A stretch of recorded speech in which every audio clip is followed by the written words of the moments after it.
You're such a creative guy, and you've created incredible content over the years, and you continue to do it. And one of the things that I learned that you created, I didn't know it. I watch the show a lot on ESPN. Is pardon the interruption. That was your brainchild, and that's been going on for 25 years. What was the biggest challenge putting that show together, or was that just a no brainer? No, not at all. Look, I was producing a documentary series called Sports Century, which was ESPN's look back on the 100 years in sports, right? In the year 2000, when everyone was doing the best this, the best this, the best this of the century. And they were doing sports, putting in context, putting in perspective, the athletes, the stories, the social impact, you name it. And that project was wrapping up. And I was working out in my basement and I was watching Crossfire on CNN. Remember that show? Yeah. And I thought to myself, we don't have enough debate at ESPN. Now we have too much, and I don't want to be blamed for all that, but we don't have enough debate. We don't have enough talk. What is sports, David? It's debate. It's argument. Why the proliferation of sports radio all these decades? Because people can't get enough of talking about how are the Bears going to turn it around? How are they going to win? Who should they get rid of? Who should they sign? Is the head coach any good? Are they spending their money wisely? Do they care about the fans? On and on and on. People they can't get enough of that. And I thought to myself, we're good at journalism. We're good at news and information. We're the place of record. We have the best live events. SportsCenter is appointment viewing back in a day when there used to be appointment viewing. What we don't have enough of is debate. And we need a show like this.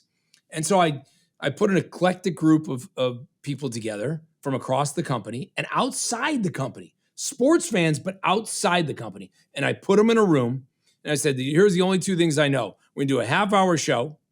Here are the two guys that are going to host it, Tony Kornheiser and Michael Wilbon. Oh, you got them? No, I'm going to sell them on this. And the show is going to be called Pardon the Interruption. Of course, that's the worst name. That's a terrible name. We can't use that name. Just let's have that argument later. Now let's talk about the format. Because any hit show, David, is predicated on format or talent. Either one can get you a hit show. If you have both, well, then you get a 25-year winner like Pardon the Interruption. And they went to bat on all this stuff, throwing stuff against the wall, what works, all these different devices to spur conversation and debate. Tony and Mike had been arguing as reporters of the Washington Post in the newsroom for years, so it became natural for them to argue with each other, and we started doing rehearsals, we put it together, and it really stuck. And I'll tell you, David, when I pitched the show to ESPN, because remember, I wasn't running the place. When I pitched the show, they never even got back to me. You want to talk about a way as a leader to squash creativity, to actually destroy culture, is not respond when someone goes out of their way to create a new idea that they think would be great for the company to move it forward.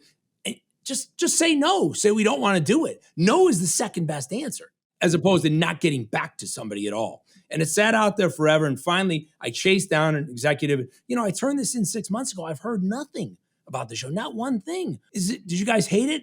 Oh, yeah, Mark. I forgot all about it. Well, it'll destroy SportsCenter. We can't do it. He said, well, you're going to put it on at 5:30 and 6 o'clock sport. Why would anyone watch SportsCenter if they just heard all the issues and topics debated a half hour earlier? And I said, no, rising tide lifts all boats. 5:30 will go up. SportsCenter at 6 o'clock will go up in ratings. The game will come on afterwards, all leading into the 11 o'clock SportsCenter, which was our flagship show. It'll raise our whole night. And it was kind of like one of those pat on the head, you're young, you're eager, you don't know, we're not doing it. And what happened was, David, I ultimately got the job to be the boss, and then I just did it. That'll work every time. Yeah. That will work every single time.